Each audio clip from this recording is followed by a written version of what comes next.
Denis, bonjour et merci d'avoir accepté l'invitation à ce petit entretien pour CED. Bonjour à toutes et à tous. Je suis déçu de ne pas pouvoir être physiquement avec vous, mais on va essayer de compenser par quelques minutes d'entretien depuis mon refuge des Hautes-Alpes. Voilà, donc il y a quelques années de cela, tu as fait partie avec un petit groupe de personnes, donc d'une équipe qui a réfléchi, qui a mis en place ce fameux programme et label CED. Tu peux nous expliquer pourquoi, comment, les conditions qui ont fait que ce label a été créé? En quelques secondes, je vais essayer d'insister sur quelques points qui m'ont semblé importants.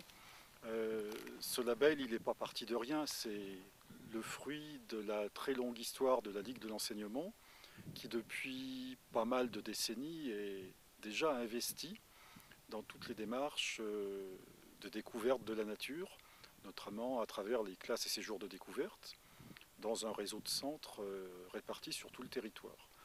En 1992 est arrivé ce grand événement du premier sommet de la Terre à Rio de Janeiro.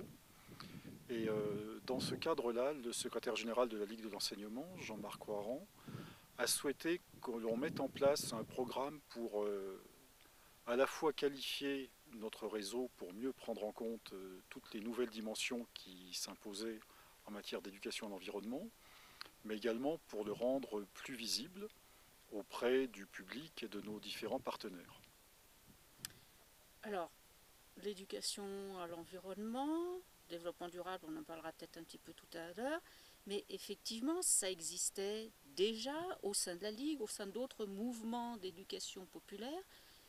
Qu'est-ce qui a fait que vous avez envie de mettre quelque chose en place? Qu'est-ce qui a fait le plus, j'allais dire, de ce programme et de ce label par rapport à ce qui existait déjà? Ouais, le plus, il est très lié à l'actualité de la période 92 avec l'avant, le pendant et l'après Rio, et l'émergence sur la place publique du concept de développement durable.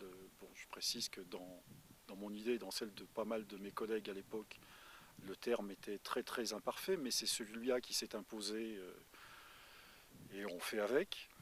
Euh, L'idée est quand même de relier dans des mêmes démarches éducatives les approches liées à la découverte de la nature, de l'environnement et de l'écologie, avec d'autres dimensions qui existaient également au sein de la Ligue, mais qui n'étaient pas rassemblées dans des mêmes approches interdisciplinaires, à savoir tout ce qui touche autour du développement international, de la solidarité, du commerce équitable, et le regard donc sur le sud de la planète.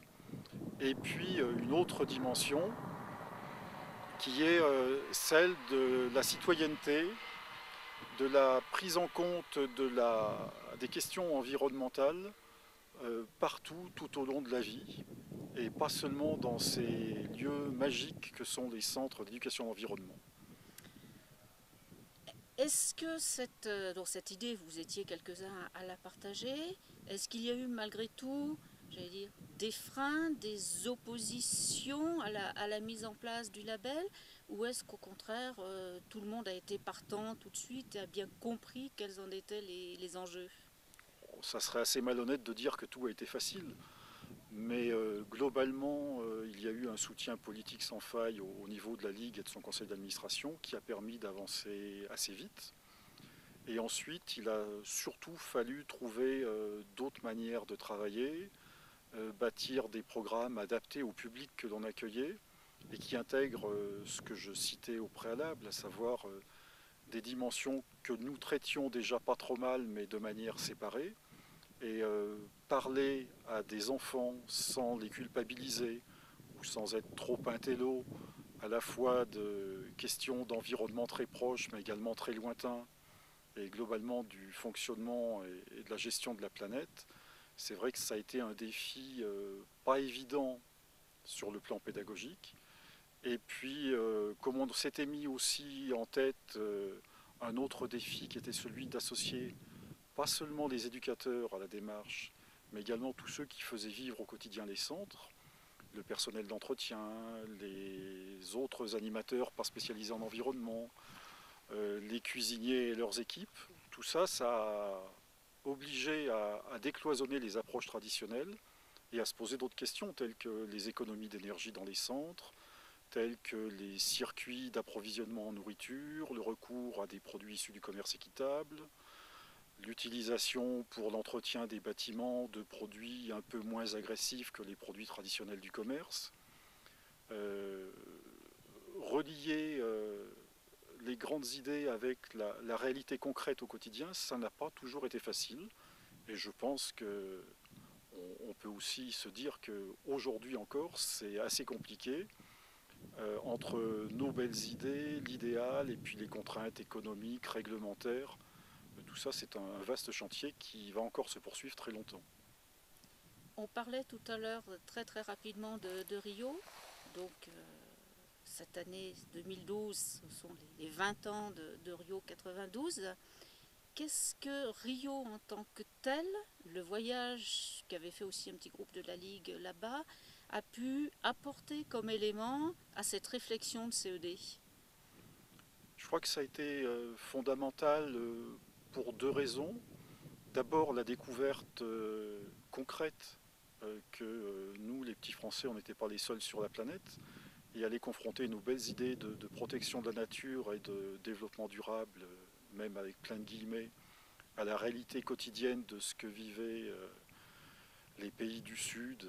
Et quand on est à Rio, on est au pied des favelas et on comprend très très vite qu'il y a par moment un certain nombre de nos idées qui sont des idées de riches par rapport à des gens qui en sont au seuil de la survie. Donc ça, c'est pas évident à prendre en compte et je pense que ça nous a un peu bousculé dans certaines de nos certitudes, ouvert les yeux et puis incité à adapter nos démarches pédagogiques pour prendre en compte ces dimensions. L'autre élément important, très important, c'est que ça nous a permis aussi de tisser des liens avec d'autres organisations avec lesquelles jusqu'à présent nous ne travaillions que de manière assez épisodique. Je pense notamment au WWF, Artisans du Monde, à la F3E. Et c'est au retour de Rio que nous avons pu tisser les partenariats qui fonctionnent encore aujourd'hui et qui permettent à ces différentes organisations de travailler ensemble en direction d'un but commun. Et pour terminer l'entretien, est-ce qu'on peut se permettre d'avoir un retour un petit peu plus personnel de ta part sur ce que tu as vécu pendant ces années à la Ligue? Qu'est-ce que tu en retires, qu'est-ce que tu en retiens, et éventuellement aussi ce que tu aimerais voir dans l'avenir? Ce que j'en retiens avant tout, c'est très nettement une très très belle aventure humaine avec des rencontres avec plein de gens. Bien évidemment, tous ceux qui sont encore aujourd'hui impliqués dans la démarche CED et qui au quotidien gèrent et animent des centres, mais également un certain nombre d'experts, de personnalités, d'intellectuels qu'on a eu la chance de fréquenter à l'époque, notamment à travers le Cercle Condorcet, qui nous a beaucoup aidés dans nos réflexions. Et puis, ça a été effectivement une période excessivement riche en activités, en agitation, en déplacements, en rencontres. Quant à l'avenir, je crois qu'aujourd'hui beaucoup de choses ont été faites, mais on sera totalement satisfait quand il y aura non pas 30, 40 ou 50 centres CED, mais peut-être quelques centaines. Et puis, il me revient dans la tête ce qu'on se disait aussi dans les années 92, c'est qu'on serait satisfait du programme CED le jour où on arriverait à avoir des centres CED en ville, dans les quartiers, parce que c'est aussi là que ça se passe, parce que c'est là que vivent la majorité de nos concitoyens et des jeunes, et que c'est peut-être aussi là, et pas seulement dans des lieux à haute valeur ajoutée environnementale, que les questions d'écologie et de développement durable doivent se résoudre. Donc on a aussi ce chantier, je sais que certains d'entre vous l'ont déjà abordé, mais il faut aller beaucoup plus loin pour aborder ces dimensions de prise en compte de l'écologie en milieu urbain. Donc je vous souhaite à tous un bon courage. Voilà, donc, plein de pistes, plein de perspectives en tout cas pour ceux qui sont déjà dans le programme CED, pour ceux qui, on l'espère en tout cas, vont y entrer nombreux dans les années à venir. Et puis, merci. Merci à toi pour nous avoir accordé quelques minutes. Je vous remercie tous, je vous souhaite beaucoup de bon travail, de bons échanges riches. Et puis on se retrouve dans quelques temps pour les 50 ans du label CED. Pourquoi pas. Au revoir. Au revoir.